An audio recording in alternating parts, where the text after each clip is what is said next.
ரஹ்மத்துல்லாஹி வபரகாத்துஹு. ஆயிஷா ரலியல்லாஹு தஆலா அவர்கள் அறிவிக்கின்றார்கள், நபிகள் நாயகம் ஸல்லல்லாஹு அலைஹி வஸல்லம் அவர்கள் மனிதர்களிலேயே நபிகள் நாயகம் ஸல்லல்லாஹு அலைஹி வஸல்லம் அவர்கள் மிகவும் வாரி வழங்கக்கூடியவராக இருக்கிறார்கள். இன்னும் ரமலான் காலத்தில் நபிகள் நாயகம் ஸல்லல்லாஹு அலைஹி வஸல்லம் அவர்கள் அவரை ஜிப்ரீல் அலைஹிஸ்ஸலாத்து வஸ்ஸலாம் அவர்கள் சந்திக்கும் போதெல்லாம் காற்றை விட வேகமாக அள்ளி தர்மம் செய்யக்கூடியவராக இருப்பார்கள்.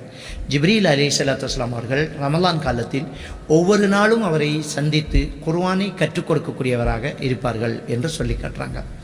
அன்புக்குரிய அருமை சகோதரர்களே, இந்த ரமலான் காலத்தில் தர்மம் செய்வதை நபிகள் நாயகம் ஸல்லல்லாஹு அலைஹி வஸல்லம் அவர்கள் தனக்குரிய ஒரு வழக்கமாக எடுத்துக்கொண்டார்கள். இந்த எதிர்வரக்கூடிய இந்த ரமலான் நமக்கும் அந்த பயிற்சியை தர வேண்டும்.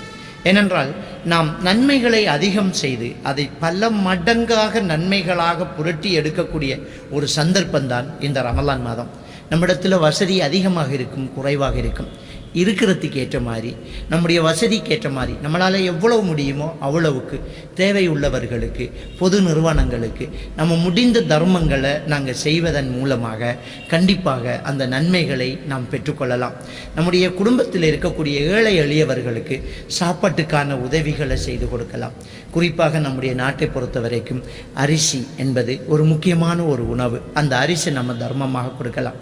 சாப்பிடக்கூடிய இன்னும் உள்ள இறைச்சி, மீன் போன்றவைகளை நாங்கள் தர்மமாக கொடுக்கலாம். நம்மளால் எவ்வளவு முடியுமோ அவ்வளவு நம்ம தர்மங்களை செஞ்சுட்டு போகலாம். கஞ்சி காய்ச்சி இன்றைக்கி பள்ளிவாசல்களால் விநியோகிச்சுக்கிட்டு இருக்கிறாங்க.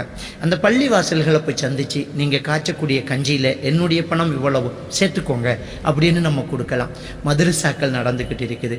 அந்த மதரசாக்களில் இருக்கக்கூடிய மாணவர்களுக்கு இஃப்தாருக்கோ சஹருக்கோ நீங்கள் உணவு தேவைகளோடு இருப்பீங்க, பொருளாதார வசதிகள் உங்களுக்கு தேவைப்பட்டிருக்கும். எங்களுடைய இந்த சின்ன தொகையை அந்த பொருளுக்குள்ளே வச்சுக்கொள்ளுங்க, எங்களுடைய இந்த சின்ன தொகையை அந்த உணவுக்காக எடுத்துக்கொள்ளுங்க அப்படின்னு நம்ம தர்மம் செய்யலாம்.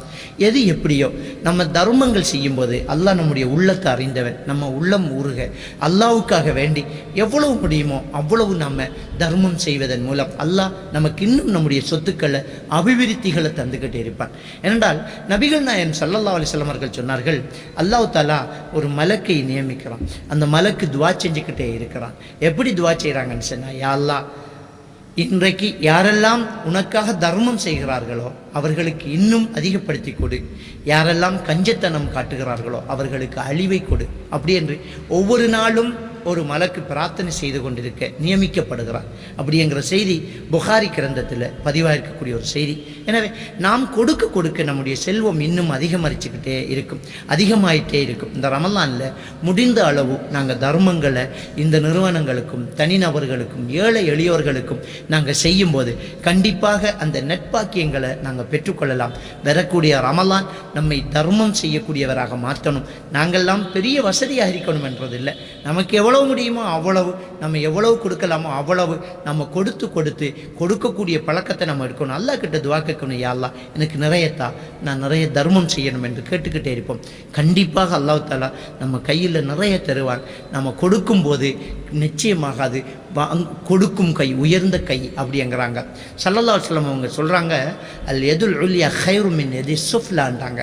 மேலுள்ள கை, அதாவது வழங்கும் கை வாங்கும் கீழ் இருக்கும் கையை விட சிறந்த கைங்கிறாங்க. எப்போவுமே நமக்கு யாராவது தரணும், நம்ம வாங்கணும், எனக்கு யாராவது தரமாட்டாங்களா, எங்கேயாவது இலவசமாக கொடுக்குறாங்களா, எங்கேயாவது அன்பளிப்பு செய்கிறாங்களா அப்படி என்று தேடாமல் நம்ம யாருக்காவது கொடுக்கலாமா, எங்கேயாவது நம்ம கொஞ்சம் கொடுத்துடலாமா அப்படி என்று கொடுக்கும் கையாக நம்முடைய கையை மாற்றணும். அல்லாஹ் தஆலா நம் அனைவரை ஈமானோடு வாழ வைத்து ஈமானோடு மரணிக்க செய்யும்.